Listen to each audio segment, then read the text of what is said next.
आतंकवादी की बेटी।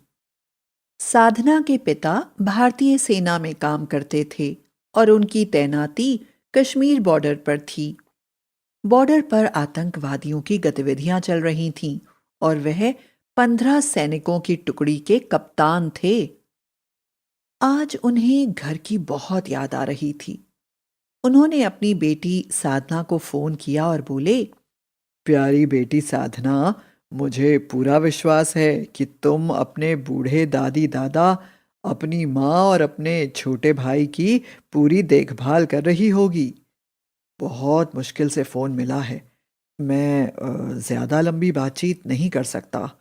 इस समय मैं आतंकवादियों का पीछा कर रहा हूँ और आशा है जल्दी ही इनका काम तमाम करके मैं 15 अगस्त तक छुट्टी लेकर घर आ जाऊंगा। तुम यह सूचना सबको दे देना। साधना खुशी से उछलने लगी और उसने अपने दादी, बाबा, माँ और छोटे भाई को बताया। माँ, माँ, दादी, दादाजी, छोटू, जल्दी ही पिताजी घर आने वाले हैं। सब लोग अपने अपने प्रोग्राम बना लो, हम लोग खूब मजा करेंगे। पिताजी का फोन आया था। और पूरे घर में खुशी का माहौल हो गया। दूसरी तरफ अमर सिंह भारतीय सेना के जाबाज सिपाही थे और 15 सैनिकों के साथ आतंकवादियों का पीछा कर रहे थे। उन्होंने सैनिकों से कहा, दोस्तों, यह कभी मत भूलना कि हम देश के रक्षक हैं और यह आतंकवादी हमारे देश को और देश की जनता को खत्म कर देना चाहते हैं। हम अपनी जान की बाजी लगाकर भी ऐसा नहीं होने देंगे। आप पूरी तरह से तैयार रहें। सभी सैनिकों ने जोर से कहा, व्यस्त, और उनके पीछे पीछे चलने लगे। आतंकवादी सेना से बचते हुए जंगल में छिप गए थे। उनके सरदार ने कहा, मेरे साथियों, याद रखना कि हम यहां किस मकसद से आए हैं। हमें अपने परिवार या अपनी जान के बारे में नहीं सोचना है। हमें अपना मकसद पूरा करने के लिए अपनी जान की बाजी लगा देनी है या फिर लोगों की जान ले लेनी है। उसके सभी साथी एक ही स्वर में बोले, आपकी बात हमारे लिए पत्थर की लकीर है सरदार, और हम हर चीज के लिए तैयार हैं। हम सेना के जवानों को धूल चटा देंगे और बता देंगे कि हमसे टकराना आसान बात नहीं। रात हो जाने के कारण अमर सिंह जी भी सेना के बाकी सिपाहियों के साथ जंगल के बाहर ही आराम करने लगे। उन्होंने एक सैनिक से बात करते हुए कहा, मैं एक हफ्ते छुट्टी लेकर अपने घर चला जाऊंगा। बहुत दिनों से घर वालों को नहीं देखा है, इसलिए जल्दी से जल्दी आतंकवादियों का यह काम निपटाना जरूरी है, वरना एक हफ्ते बाद ही 15 अगस्त है और छुट्टी नहीं मिल पाएगी। सैनिक बोला, सर, आप किसी बात की चिंता ना करें। इस बार हम आतंकवादियों को ऐसा मारेंगे कि वे दोबारा हमला करना भूल जाएंगे। अमर सिंह ने कहा, मैं कुछ देर घर वालों से बात करना चाहता हूं, इसलिए कुछ दूर जा रहा हूं। तुम लोग सो जाओ। अमर सिंह कुछ दूर झाड़ियों के पीछे जाकर फोन लगाने की कोशिश करने लगे, पर फोन नहीं लगा तो उन्होंने सोचा कि उन्हें सो जाना चाहिए कि अचानक ही उन्हें आहट हुई।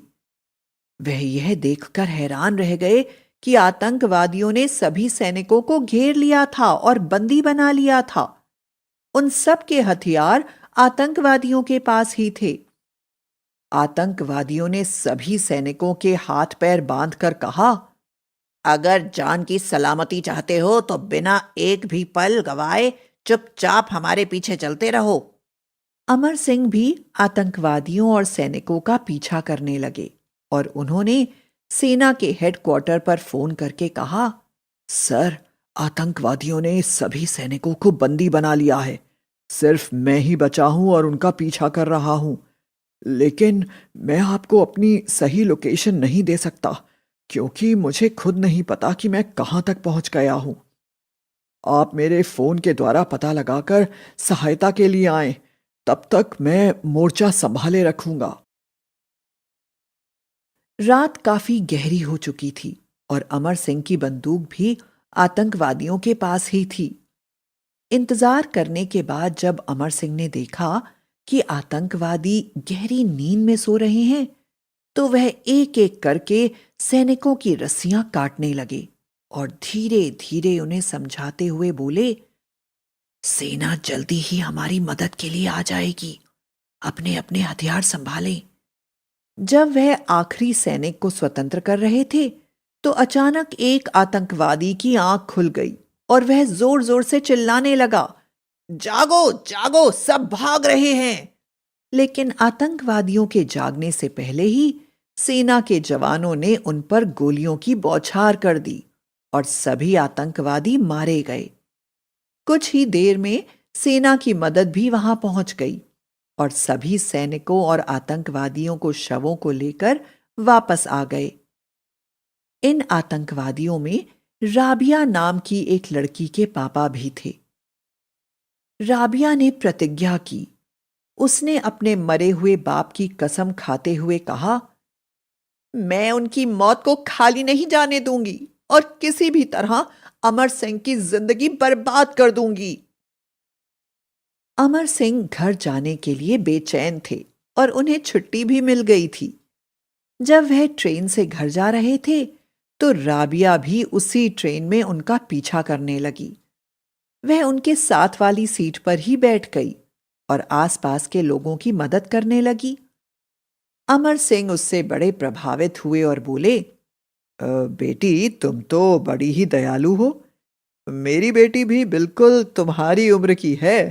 मैं चाहता हूं कि तुम मेरे घर आओ और उससे मिलो।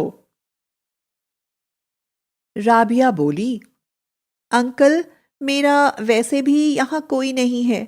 अच्छा हुआ आप मिल गए।